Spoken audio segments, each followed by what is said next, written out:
All right, so what was happening to Israel at the time?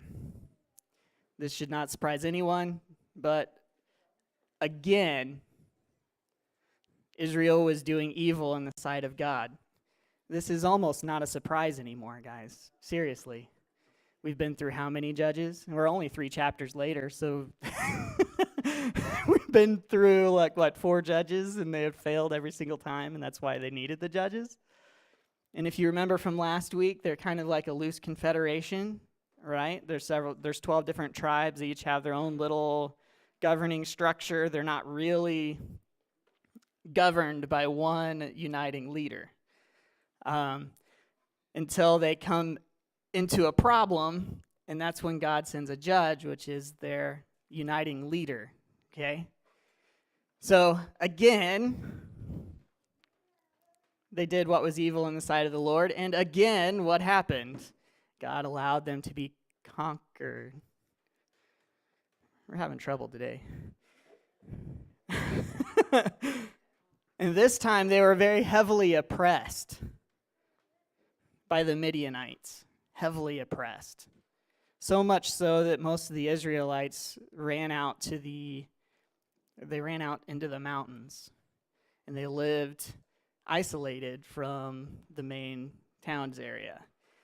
Okay? And I'm summarizing what's in chapter 6 here. Okay? So then there we go. So they lived in the mountains. And what else did I put in there?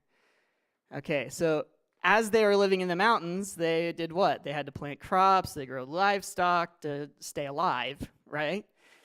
So what did the Midianites do? One of the ways that they oppressed them is that they came in with their people, and they lived right where they had planted their crops. So what happened when, all these thousands of people are standing on your crops when they're trying to grow? Guess what? They don't grow. So that was one way that they oppressed them into poverty. So many of the Israelites were living in poverty at the time. Many of them lost faith, including Gideon, because we'll see in just a couple of minutes why that he did. And when God came to Gideon to say, hey, I want to use you, he questioned him several times. Okay, so Midian impoverished them. Israelites cried out. They cried out for God to help because many of them didn't believe that he was with them anymore. God's response, Judges 6, 7 through 10. We are actually going to read that section. When the Israelites cried out to the Lord, because of Midian, he sent them a prophet who said, "This is what the Lord of God of Israel says. I brought you up out of Egypt, out of the land of slavery. I snatched you from the power of Egypt, and from the hand of your oppressors. I drove them from before you and gave you their land."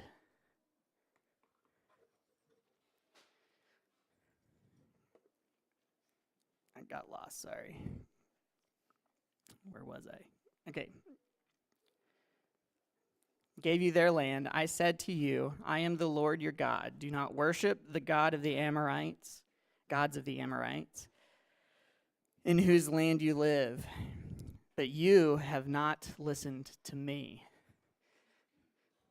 So God's clearly not happy with them. However, he calls a leader, Gideon. Starting at verse 11. Gideon questioned the call. An angel of the Lord came down and sat under the oak tree at Ophrah. He said to the... There's like glare right on my Bible. Okay. Ophrah, that prolonged to Joash, the Abezite. where his son Gideon was threshing wheat in the winepress to keep it from the Midianites. When the angel of the Lord appeared to Gideon and said, "The Lord is with you, mighty warrior." Gideon's response was, "But sir, if the Lord was with us, why is all of this happened to us? Where are all of the wanderers that our fathers told us about? And when they said, did not the Lord bring us up out of Egypt? But now the Lord has abandoned us and put us into the hand of Midian." So God called him and said, "I have great things for you." And his first response was, "I don't even know that I know that you're there." How many of you guys have experienced a situation like that in your life? God's been trying to talk to you, and you're like, "I don't even know that you're there, God. Sorry. Things are just too hard." It happens. It happens to all of us. The thing is, Gideon kept talking, and God kept talking. We won't go through the whole conversation, but we'll touch on different aspects. The complaints that Gideon had was like, "I am the weakest one in my family. Why would you choose me?" You know, it's funny in Scripture, it's funny that it seems like God always chooses the weakest one. And later on in the 300 that God chose, you'll see too that he chose the ones that lapped like a dog when they were drinking water. Who does that?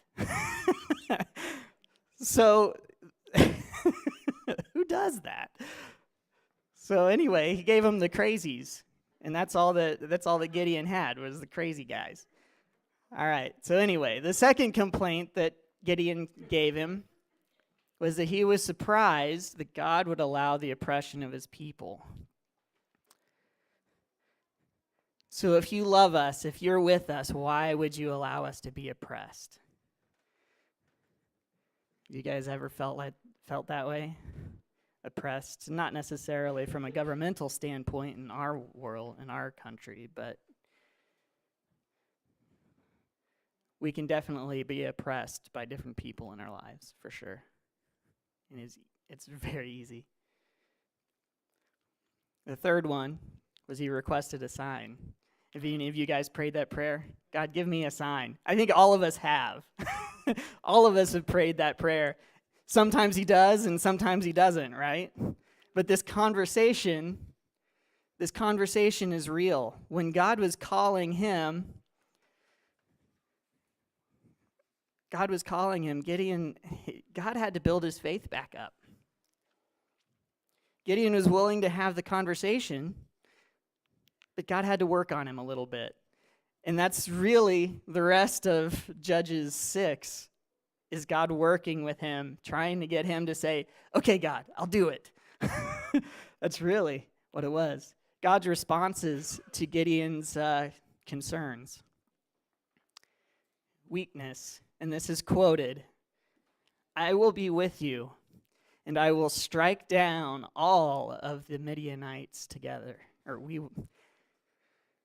I thought the punctuation, or that's quoted, I thought it was interesting. "You will strike down all the Midianites together."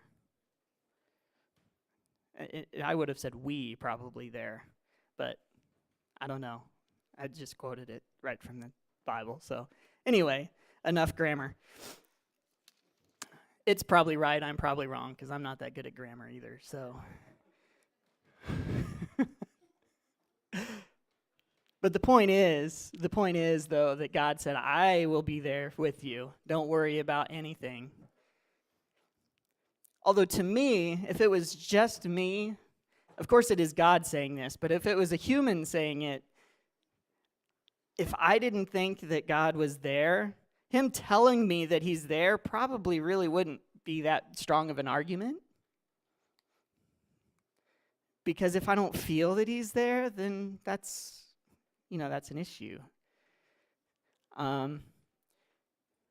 if it was a human, of course it's God. So if God tells you, "Hey, I'm right here with you," then that's probably a pretty good argument that he is there with you, especially directly telling you that. All right. Second thing, God's argument for feeling abandoned. Go in the strength you have and save Israel. Am I not with you? So again, he says, I'm with you. But he says, go use all the strength you have, but I'll give you more, basically. Because I'm with you. Nothing can stop you when I'm there.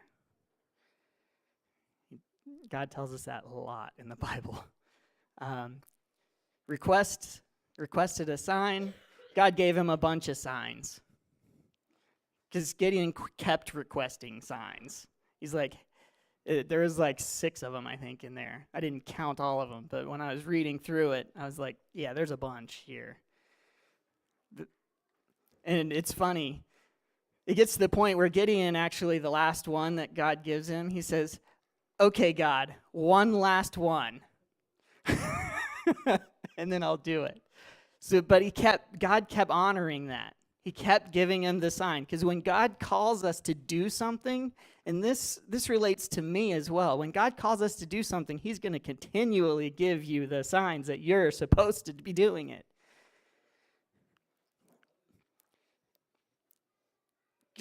And I'll tell you a brief story about me. When I was called into ministry, I was a sophomore in high school. What does a sophomore in high school know, right? I wanted to be a fighter pilot at that point in my life. I'm the perfect size, I still haven't grown an inch since then. So I was exactly the same size that I am now, minus 60 pounds. I graduated high school at 110 pounds. I was this little guy. I gained the freshman 30 pounds for me, but it was all because I went to the gym all the time. But that's neither here nor there. But anyway, the point was that I was a little guy, and I didn't know what I was doing. I wanted to be a fighter pilot. I was the perfect size to be a fighter pilot, and then God blessed me with scoliosis, which automatically disqualifies me to be a fighter pilot. I honestly, and no one can convince me otherwise, I honestly believe that God, I was so strong that I wanted to be a fighter pilot, that God gave me a way that I could not be a fighter pilot. I honestly believe that, because my freshman year, they did the scoliosis tests, and guess what? I didn't have it. And sophomore year, I had it. It was like 2 places. Yeah. So, and that's also why I'm so short, because if you ever saw me with my shirt tucked in, I actually don't have much of an upper body. Okay? So, needless to say, I was in this same conversation with God, and it took him saying, I'm going to mess your back up, so then you can't do that. I was really hard-headed. Gideon was not as hard-headed as I was. But finally, I accepted the call my sophomore year, and went down to, we had a ranch. So I went over, and I went to the living room, and I saw my mom, and I said, I think I felt like I was just called into ministry. And my mom was like, she sat up from the couch. She was like, it's about time.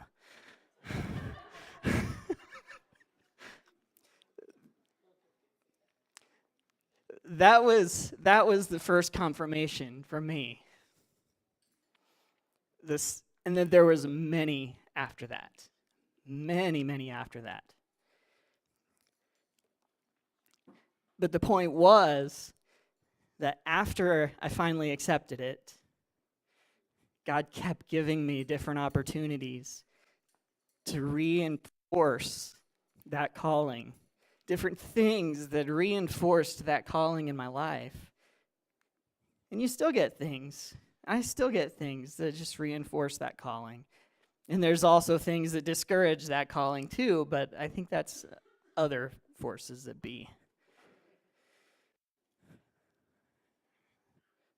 So this is a real thing. You can have these type of arguments. God can call you to do different things, and you can actually have these conversations with God that takes several years. In my case, I originally thought I was going to in 7th grade, and then how long was that?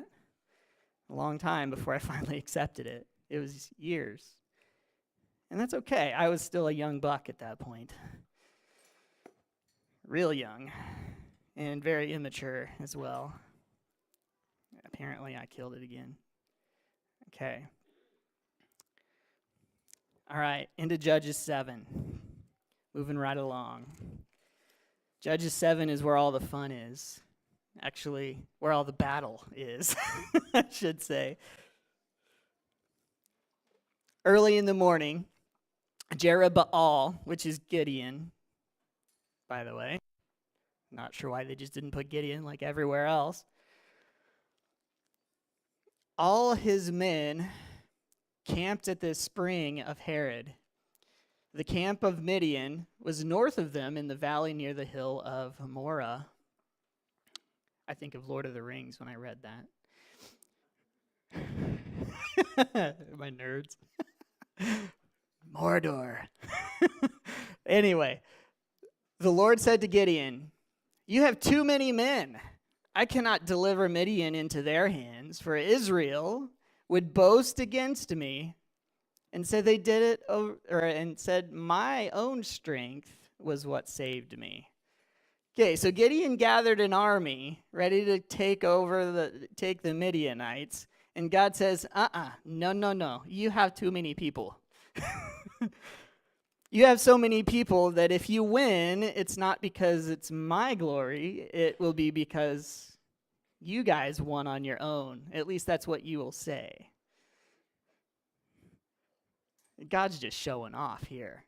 I mean, seriously. Now announce to the army, anyone who trembles with fear may turn back and leave Mount Gilead. So 22,000 men left. Clearly it was not a very good army if they were 22,000 left because of fear, while 10,000 remained. I'm having trouble. Okay. But then the Lord said to Gideon, "There are still too many men. Take them down to the water, and I will thin them out for you there. If I say, 'This one shall go with you,' he shall go. But if I say, 'This one shall not go with you,' he shall not go." So Gideon took the men down to the water. There the Lord told him, "Separate those who lap the water with their tongues as a dog laps from those who kneel down to drink." 300 of them drank and cupped their hands and lapped like dogs. All the rest got down on their hands and knees and to drink. I skipped 7 there. You probably noticed that. That's okay. Now the camp of Midian lay down before him in the valley during the night. The Lord said to Gideon, "Get up, go down to the camp, because I am going to give it into your hands." So remember, he's got 300 guys. "If you are afraid to attack, go down to the camp with your servant Purah." I don't know how to say that. Purah. Anyway. "And listen to what they are saying. Afterward, you will be encouraged to attack the camp." So he and Purah, his servant, went down to the outpost of the camp, and the Midianites and the Amalekites and all the other eastern peoples had settled in the valley, thick as locusts. Their camels could no more be counted than the sand on the seashore. Is it another verse? Yeah, it is, but it's not. Okay, so this is another fast forward moment. I'll kind of just describe what happens. So they go down, and they overhear somebody in a tent telling his vision or his dream to another person. And his dream basically was exactly what was going to happen. Okay? He said, this guy that doesn't know Gideon from anybody, he's just one of the Midianites or Amalekites. And Gideon is outside the tent listening.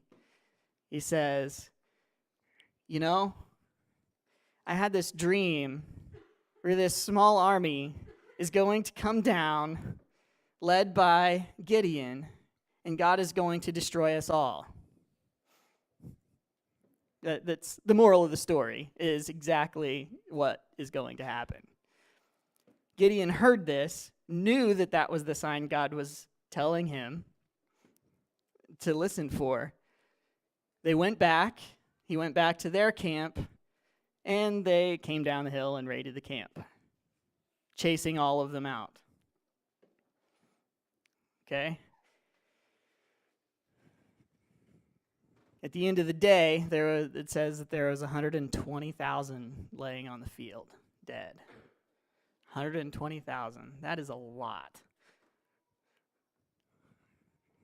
Okay, so we're all chasing out of the fields. The leaders are running for their lives. Everybody is afraid of these Israelites. And as they're being pursued, or as the Israelites are pursuing, somebody comes out and tells Gideon this in chapter 8.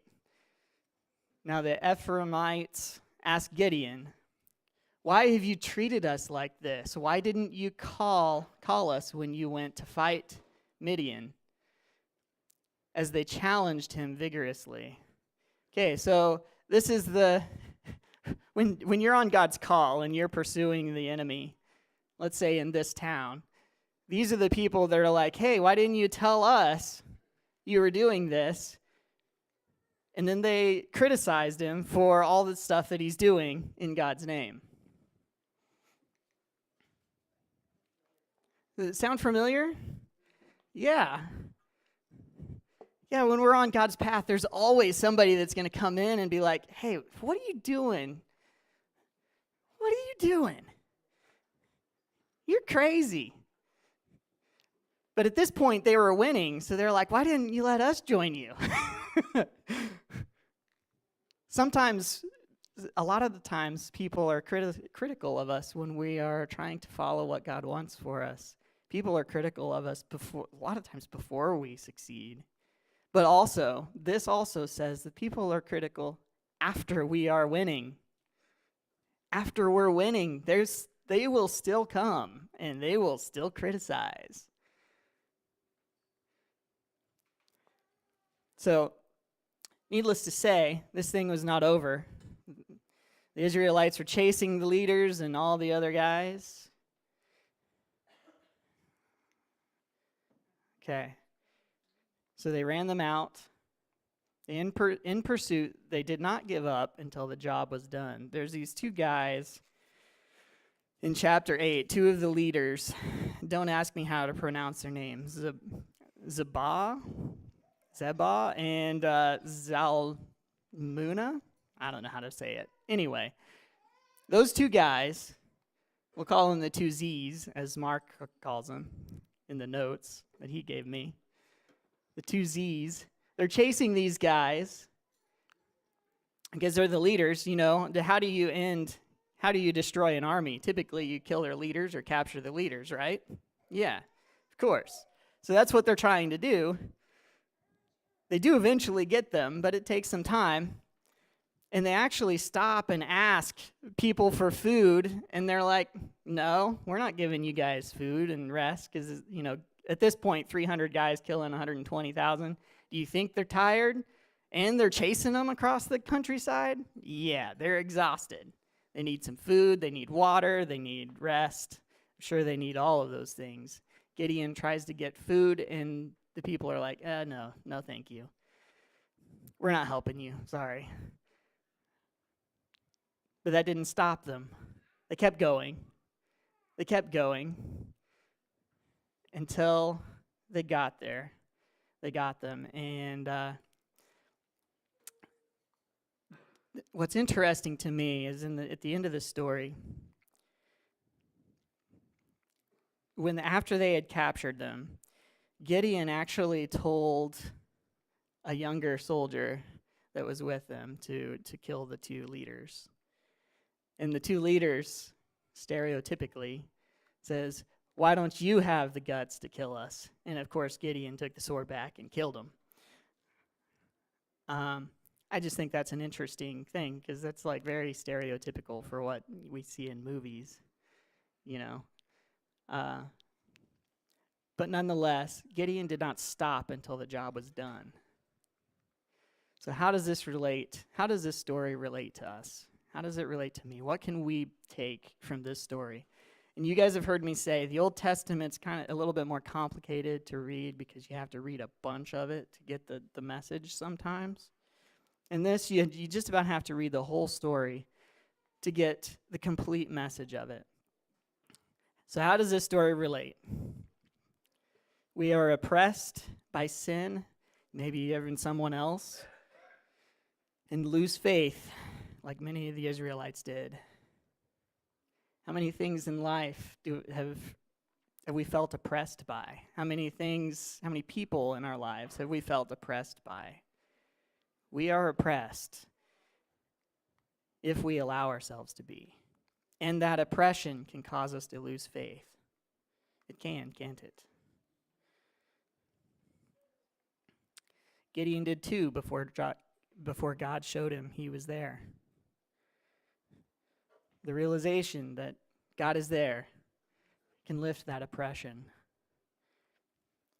God gives us our strength as long as we are willing. Even though Gideon argued with God, he still eventually was willing to do what God wanted him to do. And he led the people as God wished him to do. So we have to have faith that God is who he says he is. We have to have faith that God will give us the strength to finish the job.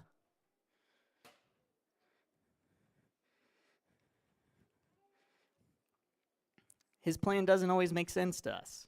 In fact, it rarely does. I mean, if you told Gideon when he was a teenager that he was going to lead 300 men and kill 120,000, he'd look at you like you were a crazy person. It didn't make sense to him either. Especially the guys that lap like a dog. And seriously, again, who does that?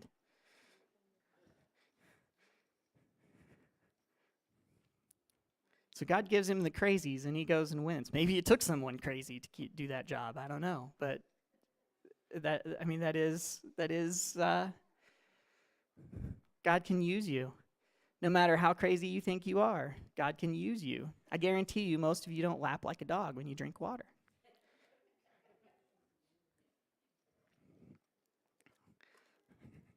So God, his plan doesn't always make sense, but we have to push forward with it because it is his plan, not ours. His plan is perfect. Ours is not. Usually when we follow our plans, the first part happens. You know, the very first part of the story, like we fall short and we end up in oppression. Yeah, that part is what happens when our plan happens. And God's plan is freedom.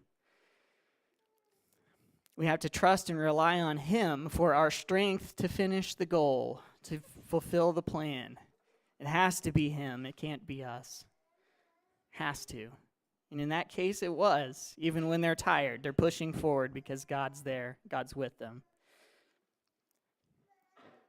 And we must see through the calling in our lives. So we can't just do it halfway and give up. We have to finish the job. In this case, Gideon gutting the two leaders of Midian. That was finishing the job. We have to see it through to the end. In my case, it's continuing to do ministry even when it's hard. Many of your cases, God has plans for all of you. I don't know what all of them are, but I guarantee you it's not going to be easy.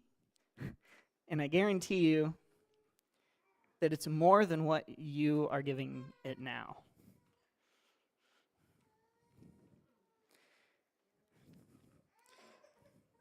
And I guarantee you, too, that you're going to lose hope somewhere in there. And you're going to have to come back to the realization that that's what you're supposed to be doing. So finish the job. Let's pray. God, we thank you so much for all of the crazy stories that you have in the Bible. And they're not just stories. They did actually happen. But we thank you for the seemingly impossible that you brought the Israelites through.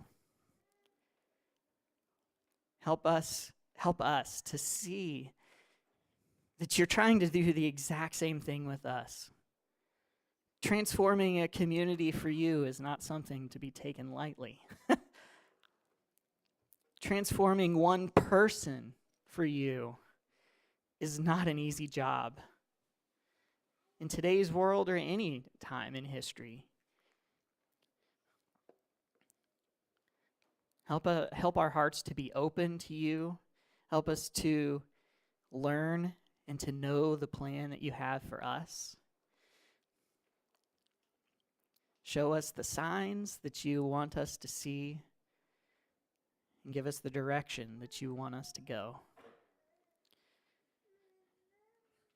We love you. We thank you for all you do. In your name we pray. Amen.